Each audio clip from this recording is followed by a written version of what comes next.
What if the reason your life still feels paused is because you've been trying to think your way into a reality that only responds to what you feel? This is the great illusion, the most popular lie of manifestation. The idea that if you just know enough, repeat affirmations enough, think positively enough, life will eventually rearrange itself. But life doesn't bend for knowledge.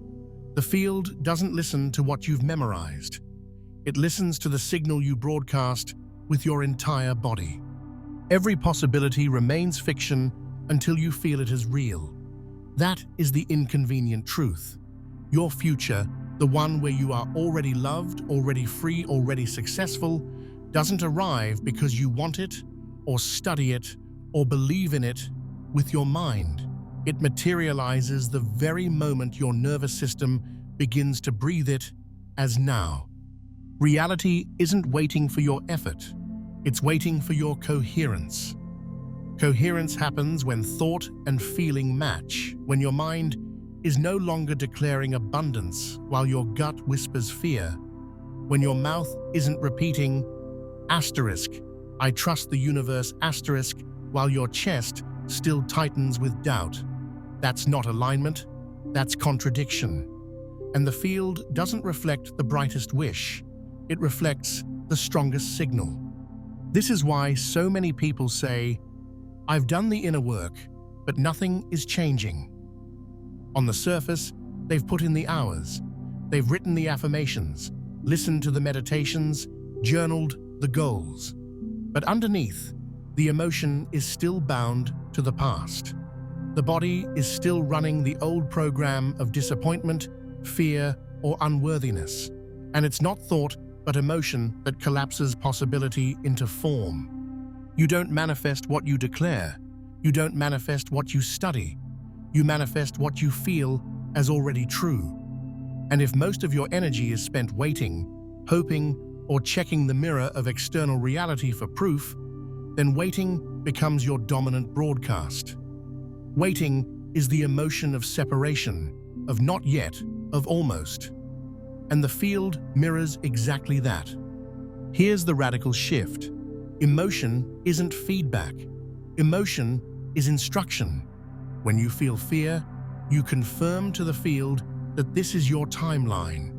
When you feel joy before the reason arrives, you collapse into the version of yourself for whom joy is already justified. This is what Neville Goddard meant when he spoke about living in the end. He wasn't talking about fantasy. He was describing embodiment, feeling so deeply into the chosen reality that your body no longer distinguishes it from the present. This isn't delusion. This is design. The field requires that level of emotional conviction to rearrange itself. And so the harsh truth is this. If you are waiting for reality to shift so you can finally feel different, you've already locked yourself in a loop. You've chained your feeling to evidence, but in the quantum field, it's the feeling that generates evidence.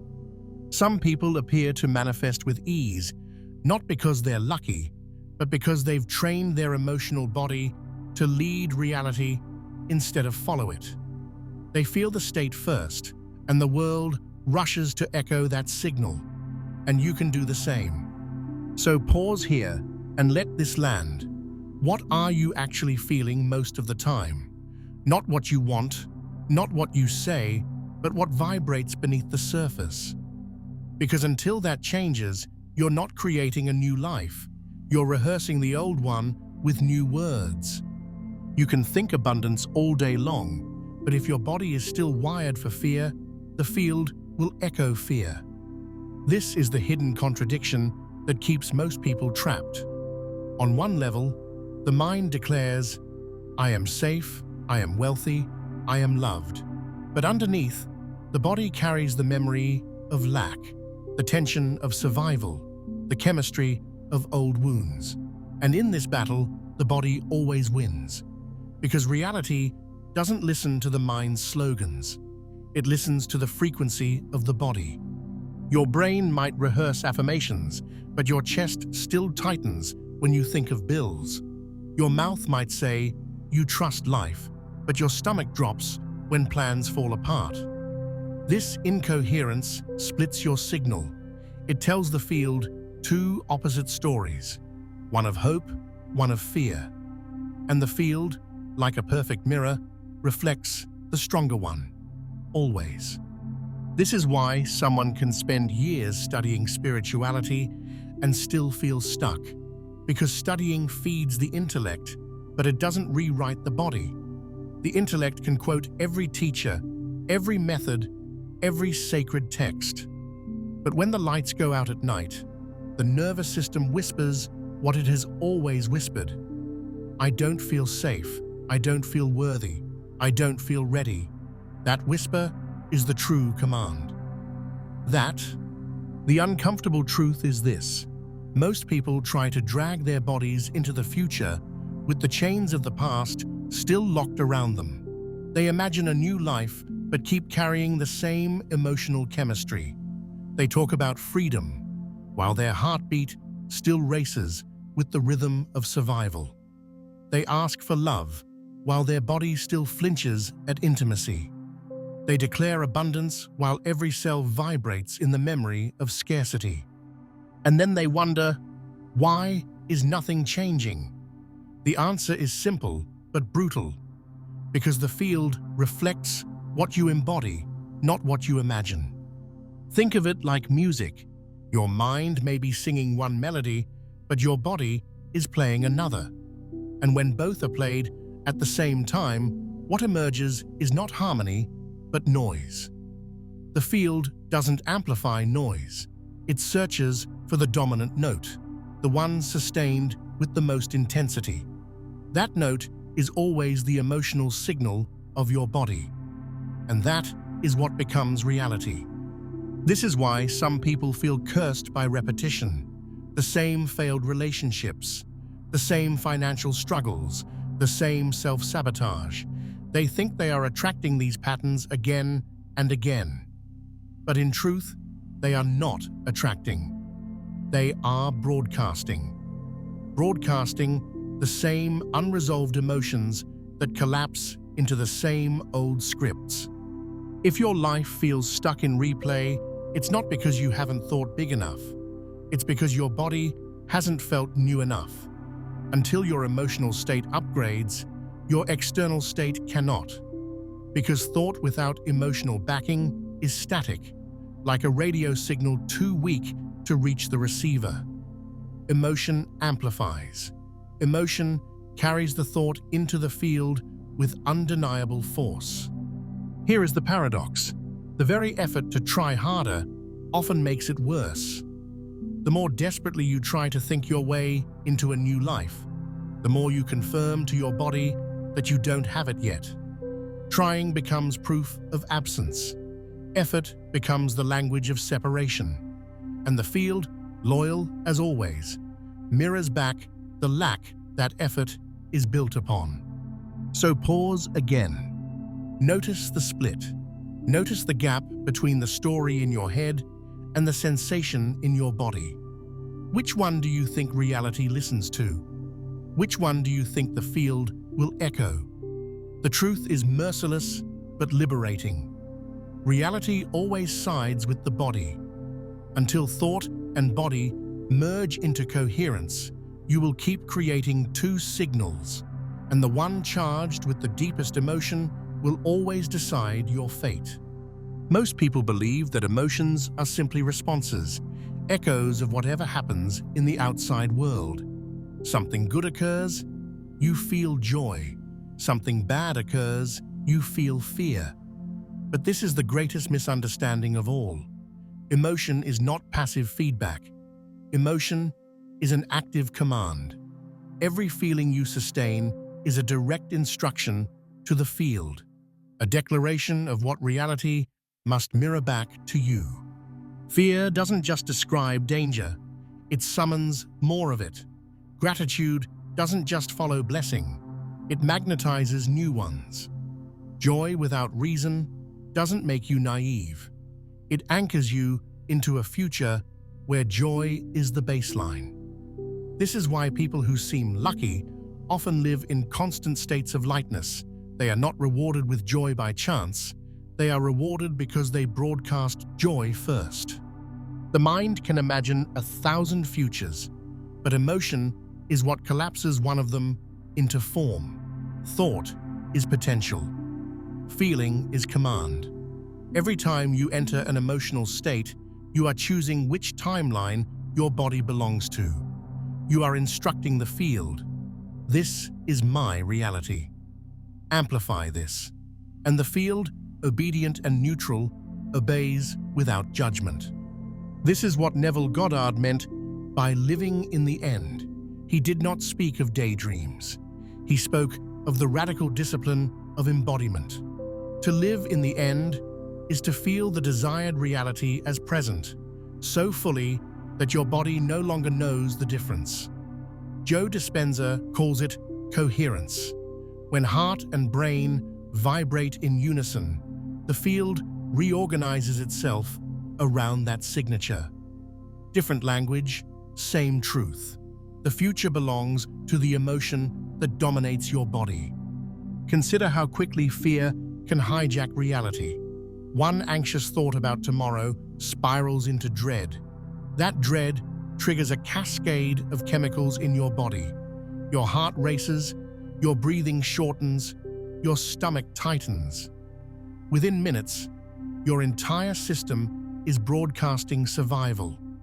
And what does the field do? It provides more reasons to justify the fear you already feel. The external world bends to match the internal storm. But the same is true in reverse.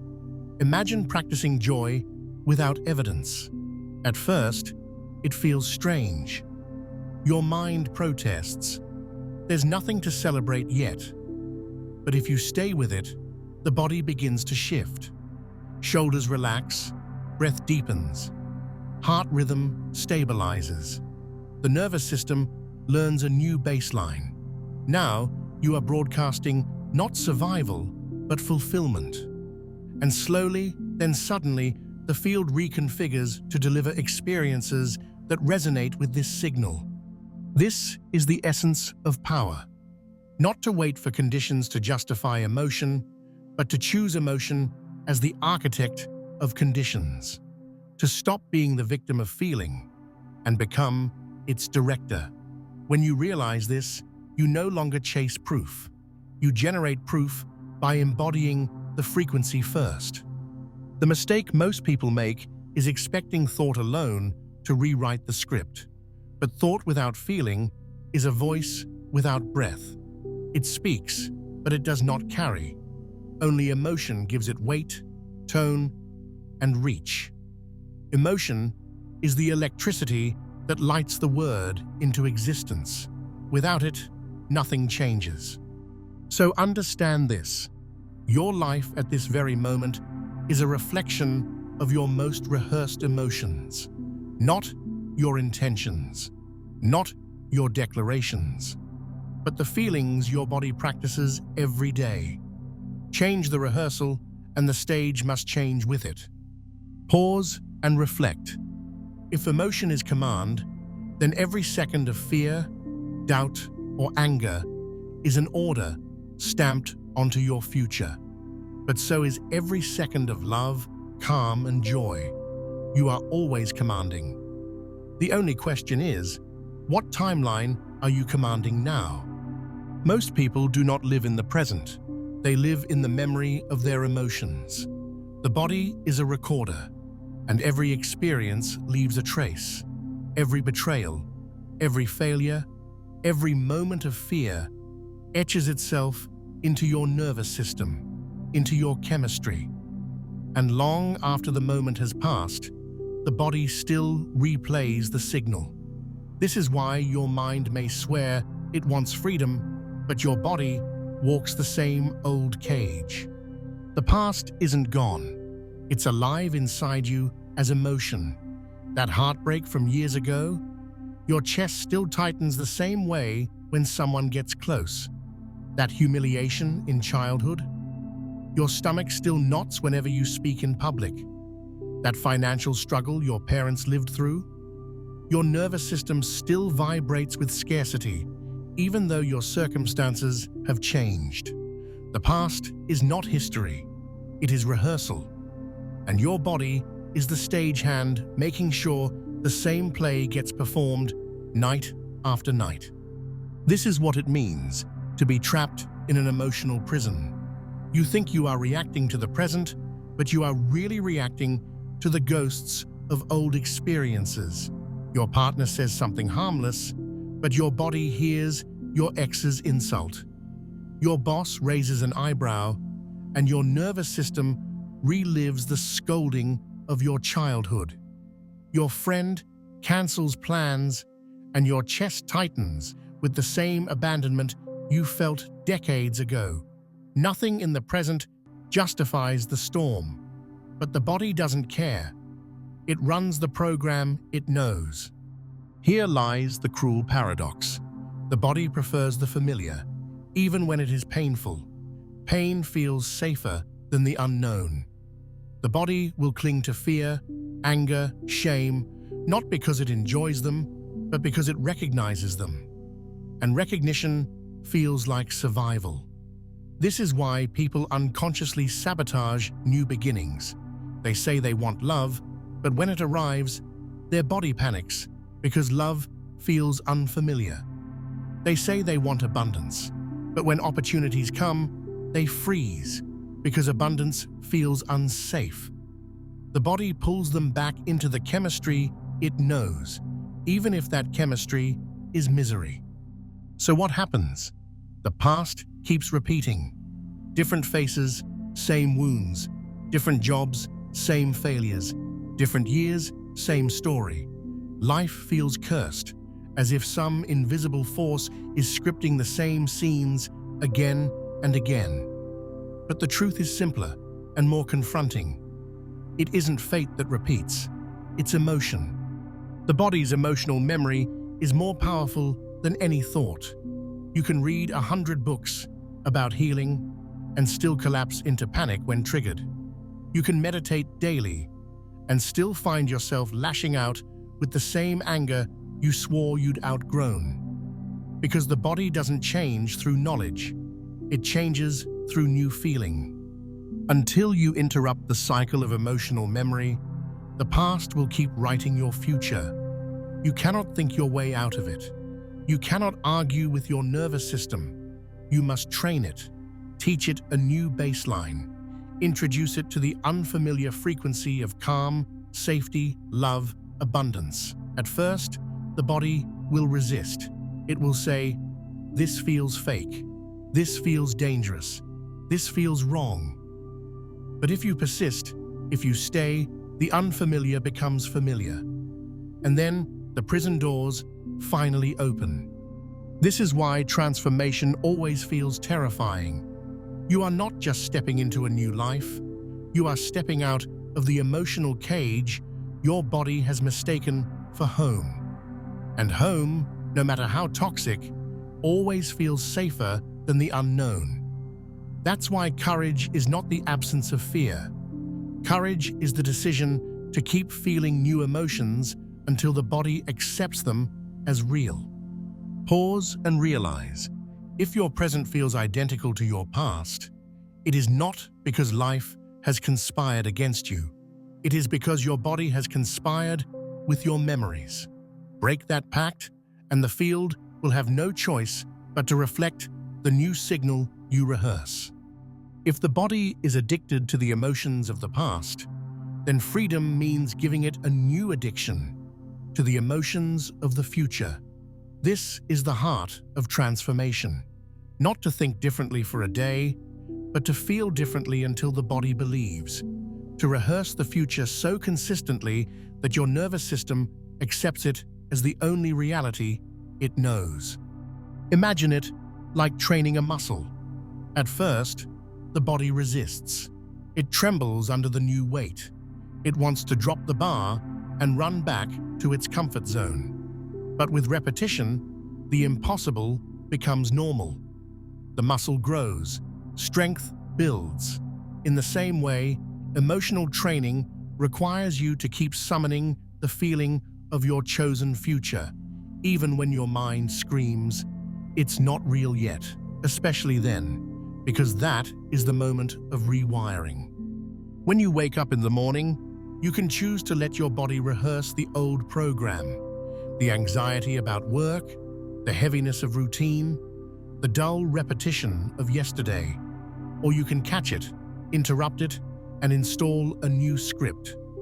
Before your feet touch the floor, breathe into the feeling of gratitude, freedom, or joy.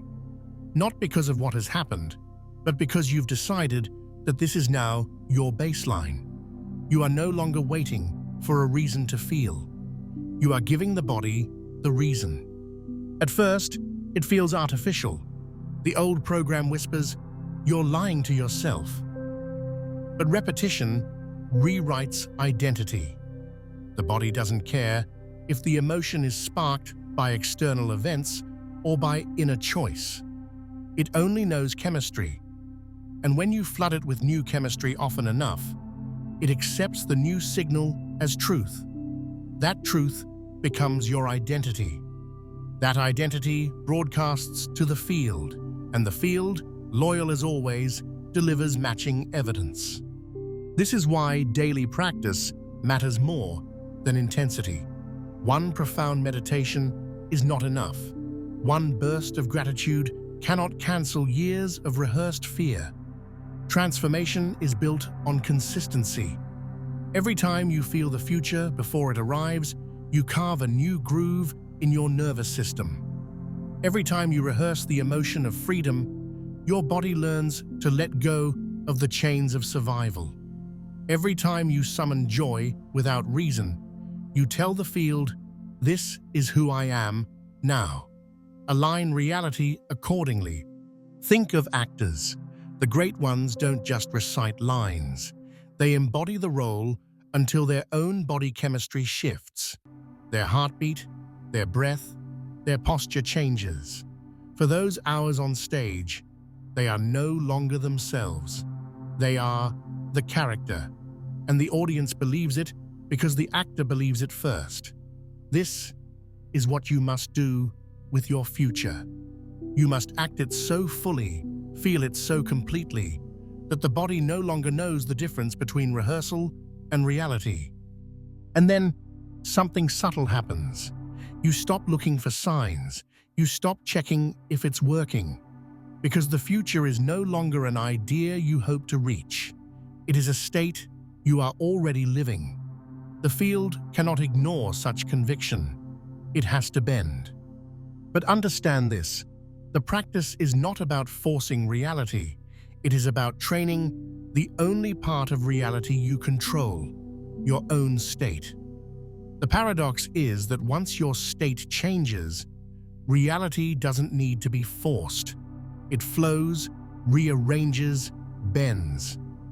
The opportunities, people, and events that match your new signal simply appear. Not because you chased them, but because you became the version of you for whom they are normal. So ask yourself, what would it feel like if the future you desire were already here? Not what would it look like, not what would it give you, but what would it feel like in your body? That is your training ground. That is the emotion you must rehearse daily until the unfamiliar becomes familiar, until the future becomes the present. Pause and let this sink in. Transformation is not about waiting. It's about rehearsal. And the body, once trained into the future, will never let the past script your life again. The greatest challenge in transformation is not imagining the future. It is staying coherent with it.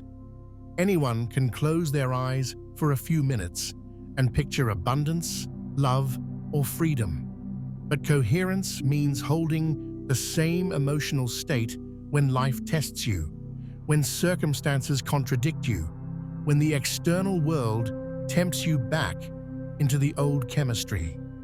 Reality will not hand you proof first. The field demands that you broadcast without evidence, that you choose conviction before confirmation. And here lies the difficulty. The moment something stressful happens, the body rushes to its old patterns. A bill arrives and fear returns. A relationship wavers and insecurity takes over. The body whispers, "See, nothing has changed. Let's go back to survival." And with that, the new signal collapses. This is why coherence is discipline, to remain steady in the chosen emotion, regardless of what the senses report. To refuse to hand power back to the external world. To say, "I decide the baseline. I decide the signal. I decide the story." When gratitude remains, even in uncertainty, when calm remains, even in chaos, when joy remains, even without cause, that is coherence, and coherence is magnetic. Think of the heart as a tuning fork. When it vibrates in a steady rhythm, the brain aligns, the body follows, and the field responds. Heart-brain coherence is not poetry, it is physics. The electromagnetic field of the heart is thousands of times stronger than that of the brain. When the heart broadcasts stability, the body organizes itself into harmony. The brain shifts out of survival mode, creativity awakens, intuition sharpens. The whole system becomes a beacon, and the external reality reorganizes around it. But the opposite is also true. When the heart is chaotic with fear, anger, or resentment, the body falls into disorder. The brain narrows, focusing only on survival. The field mirrors back, more reasons to justify the disarray. This is the feedback loop most people live in. Incoherence creating more incoherence. To break it, you must practice coherence as a daily ritual. Not once, not when convenient, but constantly. Breath becomes your ally. Slow, intentional breathing regulates the heart's rhythm. Gratitude becomes your anchor. Even when nothing seems worthy of thanks, you can summon the feeling of appreciation for simply existing. That emotion stabilizes the signal. Over time, the body learns. This is home now. This is who we are. Coherence is not about perfection. It is about returning. You will slip. The old emotions will grab you. But the faster you return to the chosen state, the stronger the groove becomes. Eventually, coherence becomes your default. You no longer chase balance. You radiate it. This is the hidden meaning of faith.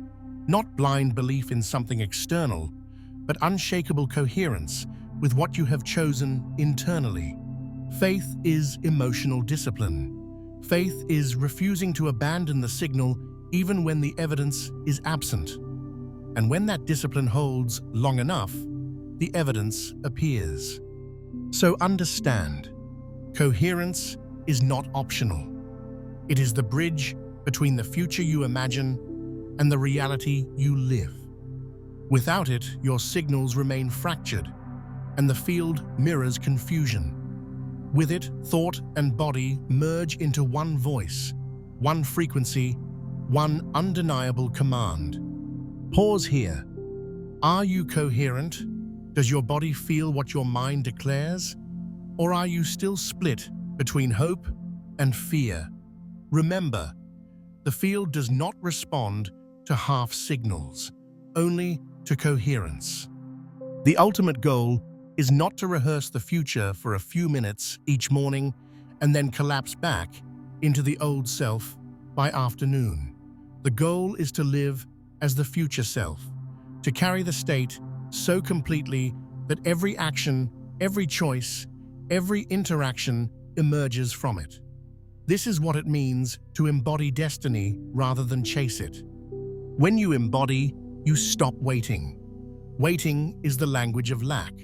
Waiting says, "It is not here yet. I am incomplete until it arrives." And the field, obedient as always, mirrors that incompleteness.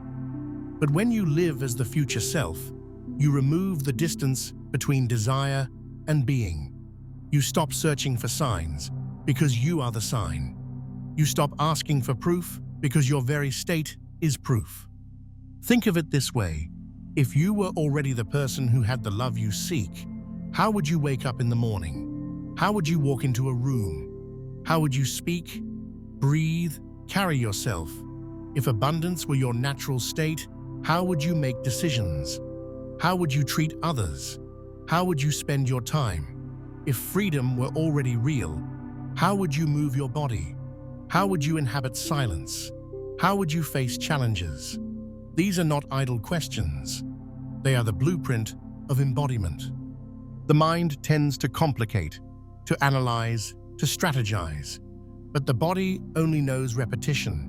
When you begin to act, feel, and move as the future self, the body starts rehearsing the chemistry of that identity. And soon, it is no longer acting, it is becoming. This is how the shift happens, not in grand gestures, but in daily choices made from the state of already being.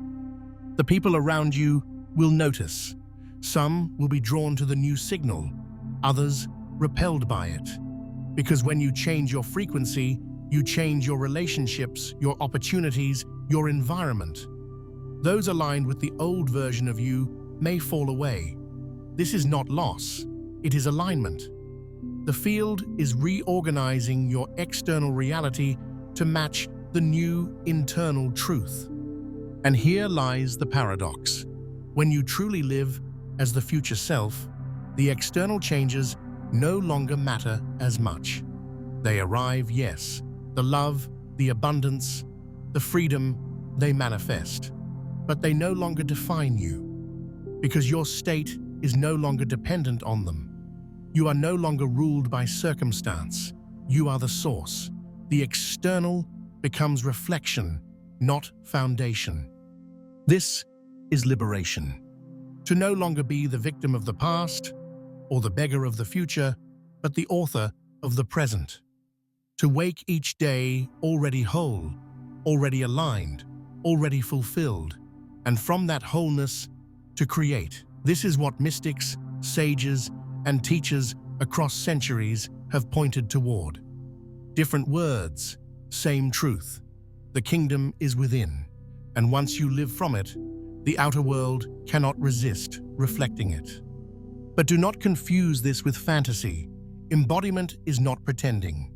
Pretending is fragile, easily shattered by contradiction. Embodiment is conviction.